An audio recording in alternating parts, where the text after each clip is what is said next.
Hello student, welcome back. आज हम देखने वाले हैं बाइनरी ट्री से रिलेटेड कुछ और टर्म्स एंड डेफिनेशन, जैसे कि पेरेंट एंड चाइल्ड, और आगे आगे जब जैसे टर्म आएंगी आपको पता चलते जाएगा। तो क्या करते हैं, एक ट्री लेते हैं। सपोज एक n नाम की नोड है टी में, उसमें एक लेफ्ट सक्सेसर है s1 एंड राइट सक्सेसर है s2। तो जो n होता है उसे बोलते हैं पेरेंट और father of s1 and s2। तो यहाँ पे हम देखेंगे सबसे पहले कि पेरेंट और चाइल्ड यहाँ पे होते क्या है। यहाँ पे थियरी में यहाँ पे लिखा है, मैं आपको डायग्राम से समझाता हूँ कि यहाँ पे क्या लिखा है। कि एक टी नाम का स्ट्रक्चर है, उसमें एक नोड है n और उसके दो चाइल्ड हैं, एक लेफ्ट साइड में है s1 और एक है राइट साइड में s2। ठीक है, तो आप देखोगे कि जो n है उसे हम पेरेंट बोलेंगे, s1 को हम बोलेंगे लेफ्ट चाइल्ड और राइट S2 को बोलेंगे हम राइट चाइल्ड। ठीक है, इतनी सिंपल सी ये दो टर्म है कि यहाँ पे क्या होता है, कौन किससे डिराइव हो रहा है उससे ही पेरेंट एंड चाइल्ड का हमें पता चलता है। तो ये पूरा स्ट्रक्चर हमारा T है, उसमें n नाम की एक नोड है। देखो ये n बस आपको बताने के लिए है, ये कोई भी नोड हो सकती है। ठीक है, तो उनके दो बच्चे हो सकते हैं, एक लेफ्ट साइड में जा सकता है और एक राइट साइड में जा सकता है। तो S1 और S2 ये एक ही पेरेंट से डिराइव हुए हैं और ये दोनों सिबलिंग भी हैं, ऐसा हमने ऑलरेडी पहले के क्लास में हमने पढ़ चुके हैं। तो जिससे कौन डिराइव्ड होता है, तो n से S1 एंड S2 डिराइव्ड हुआ है, इसलिए n को हम क्या बोलेंगे, फादर बोलेंगे S1 एंड S2 का, और S1 एंड S2 को बोलेंगे हम चाइल्ड ऑफ n बोलेंगे। ठीक है, तो इसके बाद ये हो गई हमारी पेरेंट एंड चाइल्ड की डेफिनेशंस वगैरह, या कंसेप्ट हमारा मान लो कि कौन चाइल्ड और कौन पेरेंट होता है। तो हमने ऑलरेडी बाइनरी ट्री स्टडी कर चुके हैं, तो इनके बारे में हमें अच्छे से आइडिया है। तो मैंने एक लाइन फिर से ड्रॉ की है, तो देखो जो लाइन ड्रॉ हुई है उसे ही बोलते हैं एजेस या ओनली एज। तो आप देख सकते हैं मैंने ग्रीन कलर की एक लाइन ड्रॉ की है यहाँ पे। अगेन इसके पहले ब्लैक कलर की भी लाइन ड्रॉ है। ये जो आप लाइन देखते हैं कहां से लेकर कहां तक, कोई भी नोड से कोई भी नोड तक गई हुई लाइन को हम क्या बोलते हैं, एज बोलते हैं। इसलिए यहाँ पे डेफिनेशन है, the line drawn from node n to successor is called an edge. अब ये n यानी कोई भी नोड हो सकती है। ओके, हो सकता है कि हमारे ट्री में n नाम की कोई नोड हो ही ना, तो ये बस सिंबॉलिक है कि देखो एक ऐसी नोड है और वो अगर उसके सक्सेसर तक लेके जाती है वो लाइन, तो उसे ही हम क्या बोलते हैं, एज बोलते हैं। ठीक है, तो ये होगी हमारी सबसे छोटी ट्री। आपको पता है दुनिया की सबसे छोटी बाइनरी ट्री में 3 नोड होते हैं और ये है। तो हम कुछ एक्स्ट्रा और नोड यहाँ पे बना देते हैं, S2 के कुछ और चाइल्ड वगैरह यहाँ पे मैं जल्दी जल्दी बना देता हूँ। तो आप देख सकते हैं A B C, एक बार D भी है, और एक नोड बना लेता हूँ यहाँ पे मैं E। ओके, तो ऐसा हमने कुछ यहाँ पे स्ट्रक्चर बनाया है। तो ये एक बाइनरी ट्री है, आप देख सकते हैं बाइनरी ट्री यहाँ पे मैंने यहाँ पे बनाई है। तो अब नेक्स्ट कंसेप्ट देखते हैं और वो होता है पाथ का। ओके, तो पाथ क्या होता है, the sequence of consecutive edges is called edge path. यानी कि जो एक के बाद जो एजेस आते हैं, एक के बाद जो एजेस कनेक्टेड है, उन्हें हम क्या बोलते हैं, पाथ यहाँ पे बोलते हैं। तो आप देख सकते हैं यहाँ पे कि n से S1 तक जाने का ये रास्ता है, तो इसके आगे और कहीं पे नहीं गया। तो N1 और S1 के बीच में जो एज है ये एक्चुअली पाथ भी है। वैसे ही n से मैं S2 जा सकता हूँ, S2 से A जा सकता हूँ और यहाँ पे मैं D जा सकता हूँ। देखो तो आपको एक रास्ता दिखेगा यहाँ से n से S2 A और D में, तो इसे हम बोलते हैं पाथ। इवन n से S2 और B तक मैं जाने का ये रास्ता, इसे ही हम क्या बोलेंगे, पाथ बोलेंगे। तो अगर मुझे E तक जाना है तो कौन से रास्ते से जाना पड़ेगा, पहले n then S2 then N then D then E। ठीक है, तो कॉन्जिक्यूटिव जो एजेस होते हैं उन्हें ही क्या कहा जाता है, पाथ कहा जाता है। तो क्या ये पाथ होगा, क्या n से लेकर S1 में जाऊं और उसके बाद मैं इसे कंसीडर करूं A से लेकर C तक, तो ये दो अगर मैं इन एजेस का अगर कंसीडर करूं तो ये पाथ नहीं होगा, क्योंकि ये दोनों जुड़ी हुई नहीं है। जो बैक टू बैक एजेस आते हैं इन्हें क्या कहा जाता है, पाथ कहा जाता है। तो सिंपल सा एग्जांपल ले लेते हैं, जैसे कि n से S2 गया देन A से D गया, तो n से D तक जाने का ये रास्ता है और इसे क्या हम बोलते हैं, पाथ बोलते हैं। ठीक है, तो ये हो गई पाथ की डेफिनेशन की सीक्वेंस ऑफ कॉन्जिक्यूटिव एजेस, यानी बैक टू बैक जो एजेस होते हैं एक दूसरे से कनेक्टेड होते हैं, उसे हम क्या बोलते हैं, पाथ बोलते हैं। अब देखते हैं कि इसमें कितने टर्मिनल नोड्स हैं। तो आप देख सकते हैं, आपको पता है टर्मिनल नोड यानी लीफ होते हैं।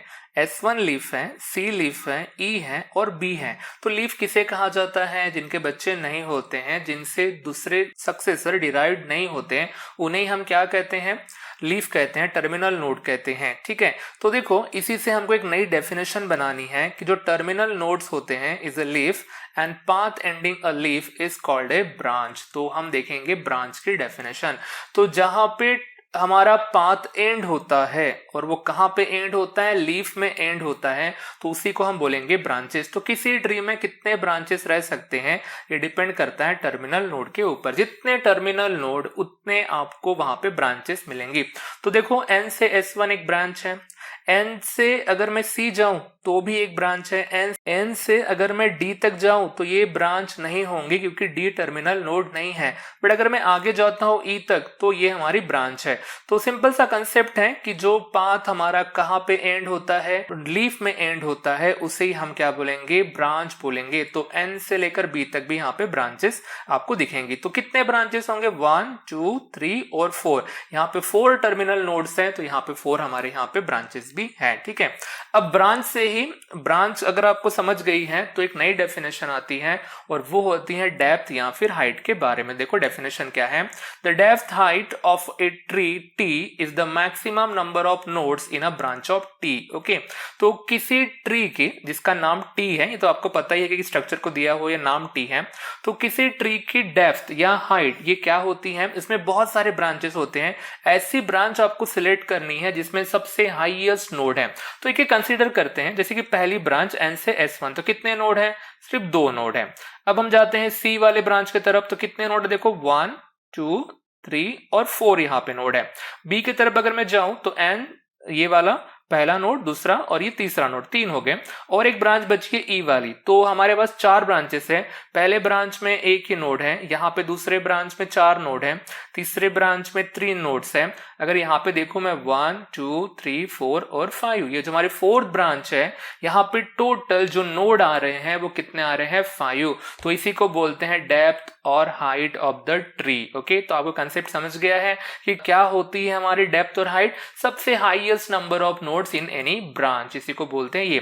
तो बहुत सारे ब्रांचेस हो सकते हैं, आपको ऐसी ब्रांच चूज करनी है जिसमें सबसे ज्यादा यहाँ पे नोड हो। तो और एक मैं आपको कंसेप्ट पिछले क्लास का याद दिला देता हूँ, वो होता है लेवल। ओके, लेवल और डेप्थ कैसे एक दूसरे से कनेक्टेड है वो देखते हैं। देखो आपको तो आइडिया है कि जो हमारी राउंड लेवल होती है यानी कि 0 लेवल होती है, उसके ऊपर एक ही नोड होता है और वो होता है रूट। तो ये जो n की जो लेवल है वो 0 लेवल है, S1 और S2 n के चाइल्ड है तो ये हमारी फर्स्ट लेवल है।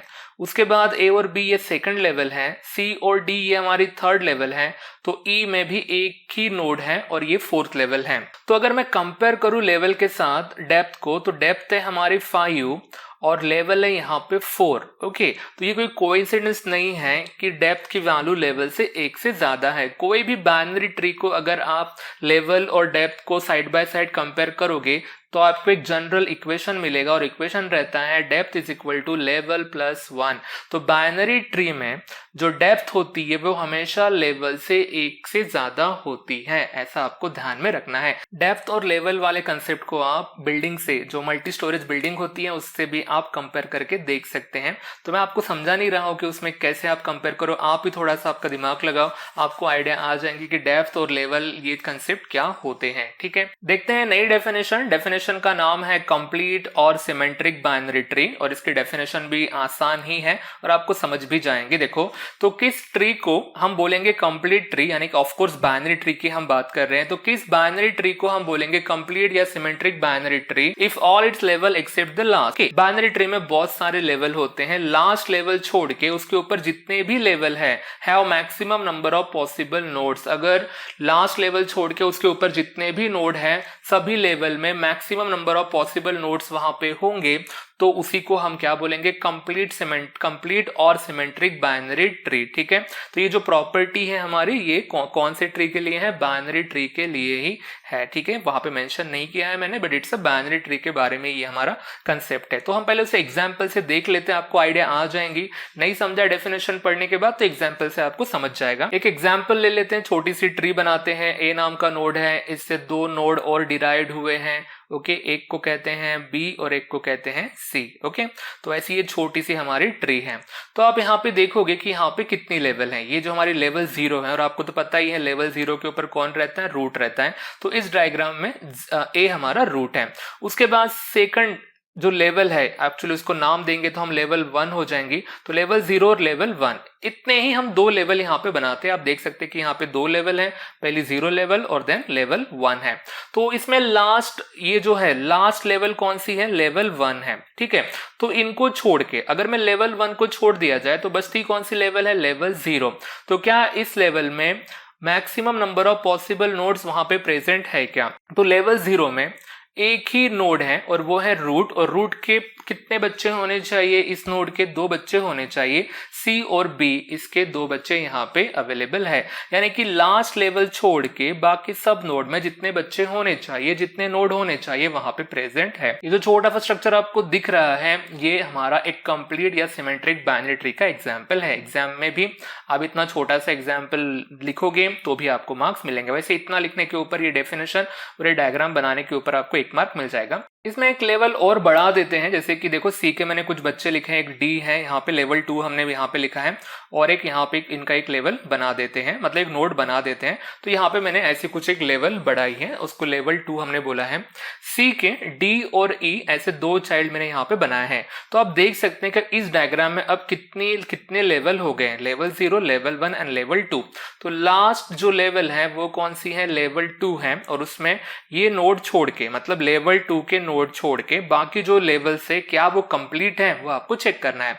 तो आते हैं लेवल 0 के, तो 2 बच्चे हैं, ओके, उसमें एक ही नोड है, 2 बच्चे यहाँ पे हैं। तो अगर हम लेवल 1 के ऊपर ध्यान दो तो सी के 2 चाइल्ड होने चाहिए जो यहाँ पे है, ओके। तो बी के भी तो 2 चाइल्ड हो सकते थे, बट यहाँ पे नजर आ रहे हैं क्या, नहीं नजर आ रहे। तो इसका मतलब ये जो मैंने स्ट्रक्चर बनाया है ये एक कंप्लीट या सिमेट्रिक बाइनरी ट्री का स्ट्रक्चर नहीं है। क्यों नहीं है, क्योंकि एज पर डेफिनेशन कि जो लास्ट लेवल छोड़ के बाकी सब लेवल में मैक्सिमम पॉसिबल नोड होने चाहिए। सी के हैं, ए के मैक्सिमम नोड है, बट बी के भी 2 हो सकते हैं, तो वो यहाँ पे नहीं है। इवन अगर मैंने बी का एक ही नोड बना दिया जैसे कि एफ यहाँ पे, तो भी ये कंप्लीट या सिमेट्रिक बाइनरी ट्री नहीं है। पॉसिबल मैक्सिमम तो बी के कितने बच्चे होने चाहिए, 2 बच्चे होने चाहिए। तो और एक हम यहाँ पे नोड बना देते हैं। तो अब जाके आप देखोगे कि ये जो स्ट्रक्चर बना है हमारा एक कंप्लीट या सिमेट्रिक बाइनरी ट्री का बना है। लास्ट लेवल छोड़ के उसके ऊपर जितने भी लेवल हैं उसमें maximum number of possible node होने चाहिए, और यही एग्जाम्पल है। तो एग्जाम में ये एग्जाम्पल भी लिखा तो भी चलेगा, मैंने आपको पहले छोटा सा एग्जाम्पल बताया वो भी लिखा तो यहाँ पे आपको सफिशिएंट है मार्क्स कमाने के लिए। तो ये 1 मार्क के लिए पूछते हैं, ठीक है। इस कंप्लीट या सिमेट्रिक बाइनरी ट्री की जो हमने यहाँ पे डेप्थ देखेंगे तो आप देखोगे कि यहाँ पे 3 डेप्थ्स है ना। लेवल 2 है, उसमें 1 मिला दो तो आपको वहां पे उसकी डेप्थ या हाइट मिल जाएंगी, जिसे हम रिप्रेजेंट करते हैं एन से। और इस कंसेप्ट के ऊपर 1 मार्क का एमसीक्यू आ सकता है, और या फिर कोई छोटा सा कंसेप्ट आपको थ्योरी में भी पूछा जा सकता है 1 मार्क के लिए, डेप्थ और हाइट और लेवल का कंपैरिजन करके, या number of maximum possible node के बारे में पूछा जा सकता है, उसी के बारे में हम देखेंगे। तो आप यहाँ पे देख सकते हैं कि इस ट्री की हाइट कितनी है, 3 हाइट है, यानी कि डेप्थ यहाँ पे 3 है, ठीक है। तो इस डायग्राम को नीचे तक भूल जाओ, यानी कि जो अभी नया बनाया ना वो भूल जाओ, आप बस लेवल 0 और लेवल 1 के ऊपर ही कॉन्सेंट्रेट करो। तो उसी के बारे में हम देखते हैं कि सपोज हमारे ट्री की डेप्थ अगर 1 होती तो मतलब यहाँ पे कि सिर्फ इसकी जो डेप्थ है एन की वैल्यू अगर 1 होती तो उसमें टोटल नोड्स कितने होते, है ना। मतलब कि हमारी ट्री में सिर्फ रूट ही होता, यानी कि एन की वैल्यू अगर 1 होती तो उसमें टोटल नोड कितने रहते हैं, 1 ही यहाँ पे रहते हैं, ठीक है। इतना कंसेप्ट क्लियर है। अगर इसकी डेप्थ या हाइट अगर 2 होती तो इसमें जो टोटल नोड्स है वो कितने होते, 3 होते। आप बोलेंगे कैसे, ये क्या चल रहा है, तो देखो यहाँ पे लेवल 0 और लेवल 1 अगर देखोगे तो ये हमारे डेप्थ इसकी हो गई 2, तो काउंट करो 1 2 3, तो कंप्लीट ट्री है वो, तो उसमें 3 नोड्स यहाँ पे रहेंगे। अगेन हम आगे बढ़ते हैं, अगर किसी ट्री की हाइट अगर 3 है तो उसमें पॉसिबल नोड्स कितने रहेंगे, 7। जैसे कि ये जो करंट एग्जांपल है ना हमारा, डेप्थ इज इक्वल टू 3 का चेक कर सकते हैं, 1 2 3 4 5 6 और 7 यहाँ पे देख सकते हैं। तो जरा इमेजिन करो अगर 4 होते तो उसमें पॉसिबल नोड कितने होते, यहाँ तक 7 हो गए, देन 8 9 10 11 12 13 एंड 14 15 यहाँ पे होते, है ना। तो आप चाहे तो यहाँ तक कैलकुलेट कर सकते हैं। तो इसमें टोटल 15 नोड्स आते थे। तो कभी कभी यही क्वेश्चन आ जाता है कि डेप्थ दी होती है इतनी इतनी, तो उसमें पॉसिबल नोड्स मैक्सिमम नोड्स कितने होंगे, तो वो क्वेश्चन आपको आ सकता है। तो एक क्वेश्चन आया था एग्जाम में कि अगर उसकी अगर डेप्थ 5 है, 6 है, 7 है तो उसमें नोड कितने होंगे। तो अगर ट्री के स्ट्रक्चर के ऊपर आप डिपेंड रहोगे, अगर आपको लगता है कि आपको डेप्थ या हाइट दी जाएंगे और उसकी मैं स्ट्रक्चर बनाऊंगा तो ये थोड़ा सा डिफिकल्ट क्वेश्चन में से हो जाएगा। तो क्यों ना इसका एक जनरल फॉर्मूला वगैरह होगा ना, 1 दिया है तो 1 आंसर आ रहा है, 2 हो रहा है तो 3 आ रहा है, 3 आ रहा है तो 7 आ रहा है। तो हमारे पास क्या दिया है, डेप्थ दी है यानी कि n की वैल्यू दी है और आपको टोटल नोड्स बनाने हैं। तो इसका एक फॉर्मूला है, देखो मैक्सिमम नोड्स यानी किसी बाइनरी ट्री में, कंप्लीट बाइनरी ट्री में क्या होगा, 2 का पावर दे दो हमारी ये हाइट और उसमें से 1 माइनस कर दो और आपको आंसर मिल जाएगा। जैसे कि देखो 1 अगर पुट करते हैं 2 raise to power 1 2, 2 minus 1 1, 2 put करके देखो आप 2 रेज़ टू पावर 2 कितना हो गया 4, 4 माइनस 1 3। अब इसको देख लो ये वाला 2 रेज़ टू पावर 3 यानी कि 8, 8 माइनस 1 7, वैसा ही। तो अगर सपोज किसी इसकी डेप्थ या हाइट अगर 5 है तो उसमें टोटल पॉसिबल नोड्स कितने होंगे, तो आप देख सकते 31 होंगे। 2 रेज़ टू पावर 5 32 माइनस 1 31। तो 6 के लिए आप कैलकुलेट करके देखो, 7 के लिए कैलकुलेट करके देखो, तो एमसीक्यू में आपको 1 मार्क मिल जाएंगे। ठीक है, तो ये है कंसेप्ट हमारा किसका, जो हमारे किसी कंप्लीट ट्री में कितने नोड हो सकते हैं अगर आपको डेप्थ या लेवल पता हो तो ये उसे कैलकुलेट करने का तरीका है। तो जो पिंक कलर में लिखा है ये फॉर्मूला अच्छे से याद रखना है। तो बढ़ते हैं हमारे नेक्स्ट कंसेप्ट के ऊपर, और वो डेफिनेशन है हमारी टू ट्री या फिर एन एक्सटेंडेड बाइनरी ट्री की हमारी डेफिनेशन है। इसकी डेफिनेशन भी बहुत आसान है। देखो तो देखो किस स्ट्रक्चर को हम टू ट्री या फिर एक्सटेंडेड बाइनरी ट्री बोलेंगे if each node n has either 0 और 2 चिल्ड्रन। यानी ऐसी बाइनरी ट्री जिसमें जितने भी नोड हैं, कितने भी नोड क्यों ना हो, उसमें या तो उनके 0 चिल्ड्रन हो या फिर 2 चिल्ड्रन हो, और क्या अलाउड नहीं है, 1 अलाउड नहीं है। ठीक है, तो ये जो आपको स्ट्रक्चर दिख रहा है, ये वाला जो मैं इसको आपको पॉइंट आउट करके बता रहा हूं, क्या ये एक्सटेंडेड या टू ट्री है क्या, नहीं है, ये बिल्कुल है। अगर डेफिनेशन बोलते हैं यहाँ पे कोई भी नोड लो, ए के हमारे पास 2 बच्चे हैं, सी के 2 बच्चे हैं, बी के 2 बच्चे हैं, तो 2 चिल्ड्रन चलते हैं, और डी ई एफ और जी इनके 0 चिल्ड्रन है, मतलब यहाँ पे देख सकते हैं 1 चिल्ड्रन वाली कोई भी नोड नहीं है। तो ऐसी ट्री जिसमें या तो 0 चिल्ड्रन होते हैं या तो 2 चिल्ड्रन होते हैं, उनको ही क्या बोलते हैं, हम टू ट्री और एक्सटेंडेड बाइनरी ट्री बोलते हैं।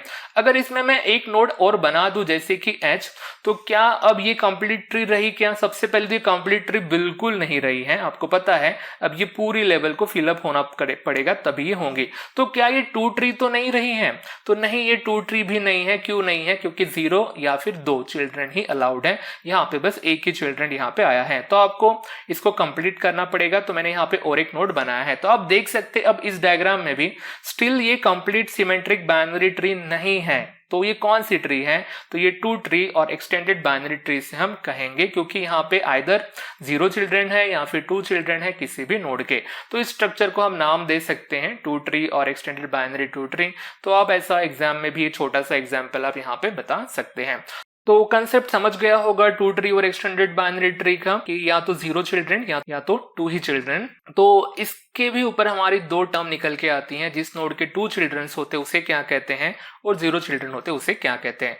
The node with the 2 children are called as a internal node, okay, और node with the 0 childrens are called as a external node. ऐसी 2 डेफिनेशन इसमें से निकल के आती हैं, और कंसेप्ट सिंपल है। आप देख सकते हैं जो भी 0 चिल्ड्रन वाली नोड होगी वो बाहर ही होंगी, आप देख सकते हैं, जैसे कि एच है, आई है, ई है, एफ है और जी है। ये सब कुछ हमारे कौन से नोड होंगे, लीफ नोड होंगे, टर्मिनल नोड्स होंगे हमारे, तो ये बाहर पे है ना, तो इसलिए वो एक्सटर्नल नोड है। इंटरनल नोड आपको हमेशा अंदर ही दिखेंगी, ओके, ऐसे बाहर लटकते हुए नहीं दिखेंगी, इसलिए उनको इंटरनल नोड कहा जाता है, और इनके 2 चिल्ड्रन ही रहेंगे। तो देखो यहाँ पे इतनी सारी डेफिनेशन आई है, प्रीवियस क्लासेस में भी हमने डेफिनेशन देखी है बाइनरी ट्री से रिलेटेड, बाइनरी ट्री की इटसेल्फ डेफिनेशन हमने देखी है। ठीक है, तो ये छोटी छोटी डेफिनेशन निकल के आती है आपके एग्जाम में। तो हम नहीं चाहते कि आप कोई भी यहाँ पे मार्क्स लूज करो। जो भी कोई कंसेप्ट आपको समझ में नहीं आया है तो आप कमेंट कर सकते हैं, या फिर वीडियो फिर से देख लो, आपके हर डाउट का जवाब उसी वीडियो में रहेगा। ठीक है, तो गाइज आज के क्लास के लिए इतना ही, मिलते हैं नेक्स्ट क्लास में नेक्स्ट टॉपिक के साथ। तब तक के लिए goodbye, thank you guys.